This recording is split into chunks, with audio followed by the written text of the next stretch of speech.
Hello दोस्तों।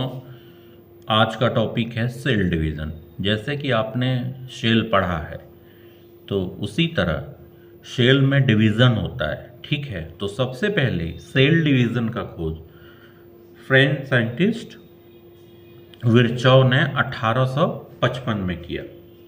अगर हम लोग सेल डिवीज़न को देखें तो इसका 3 टाइप्स होता है। सबसे पहले एमाइटोसिस, उसके बाद माइटोसिस, उसके बाद मियोसिस।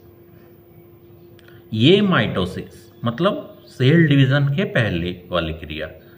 कोई भी चीज़ जब हम लोग प्रिपेयर करते हैं, मान लीजिए हम लोग क्रिकेट मैच खेलते हैं, तो उससे पहले हम लोग एक रणनीति बनाते हैं, प्रैक्टिस करते हैं। उसी तरह सेल डिवीज़न होने से पहले उसका प्रिपरेशन के लिए सबसे पहले ये माइटोसिस होता है।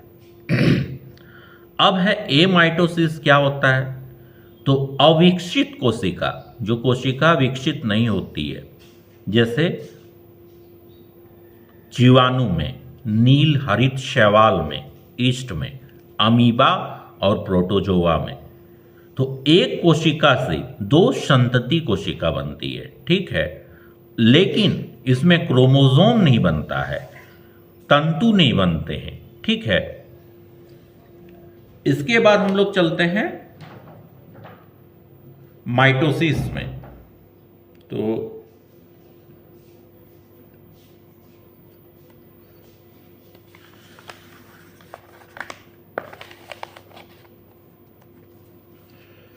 ये माइटोसिस हो गया। अब है माइटोसिस। तो माइटोसिस क्या होता है कि समसूत्री विभाजन होता है, ठीक है। समसूत्री विभाजन होता है और जंतु कोशिका में सबसे पहले वाल्टेयर फ्लेमिंग ने 1879 में इसको देखा। विभाजन जो होता है ये सोमैटिक सेल में होता है। माइटोसिस 5 स्टेजेस में होता है। तो चलिए हम लोग देखते हैं कि माइटोसिस कौन के स्टेज कौन कौन से हैं। सबसे पहले हम लोग देखेंगे माइटोसिस के स्टेज में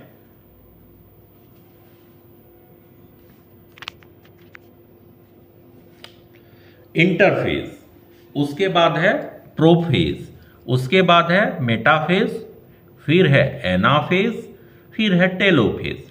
तो सबसे पहले हम लोग देखते हैं इंटरफेज। इंटरफेज में क्या होता है कि 2 समसूत्री विभाजन के बीच की अवस्था को इंटरफेज करते हैं। 2 समसूत्री विभाजन है, उसके बीच की अवस्था को इंटरफेज करते हैं। इंटरफेज भी 3 फेजेस में होता है, जो कि यहां पे राइट डाउन है, ठीक है।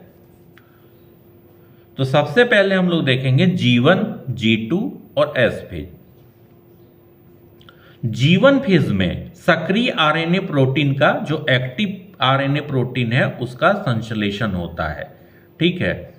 उसके बाद G2 फेज में जो आवश्यक प्रोटीन है आरएनए, उसका संश्लेषण होता है। जो आवश्यक नहीं है उसका नहीं होता है, ठीक है। फिर है एस फेज। इसमें डीएनए का संश्लेषण होता है। यहां पे इंटरफेज का डायग्राम बना हुआ है, देखिए इसमें सेंट्रियोल्स है, प्लाज्मा मेम्ब्रेन से घिरा हुआ है, क्रोमेटिन भी है, न्यूक्लियर इन्वेलप है अंदर में, और इसके ये पॉइंट जैसा न्यूक्लियोलस है। ये है इंटरफेज। उसके बाद हम लोग आते हैं प्रोफेज में। प्रोफेज, हालांकि वास्तविक विभाजन जो होता है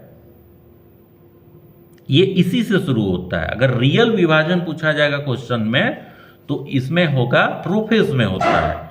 इसमें क्या होता है कि क्रोमोसोम छोटा और मोटा हो जाता है, छोटा और मोटा हो जाता है, यहां पे जैसे फिगर में दिखाया गया है, और क्रोमेटिड में विभाजित हो जाता है।